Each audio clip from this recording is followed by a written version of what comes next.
ইরানে যুদ্ধের মাঝেই হরমুজ প্রণালী দিয়ে পার করল তরল জ্বালানিবাহী একটি ভারতীয় জাহাজ।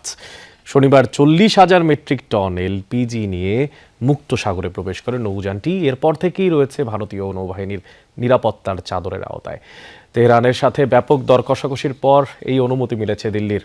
আর খুব দ্রুতই ভারতের আরও একটি জাহাজের হরমুজ প্রণালী পার করার কথা রয়েছে।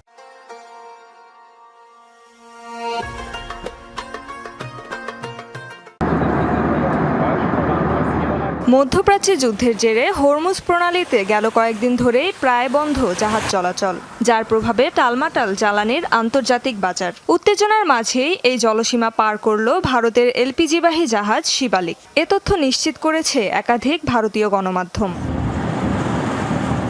শনিবার 40,000 মেট্রিক টন এলপিজি নিয়ে আন্তর্জাতিক জলসীমায় প্রবেশ করে নৌযানটি। নিরাপত্তায় কাজ করছে ভারতীয়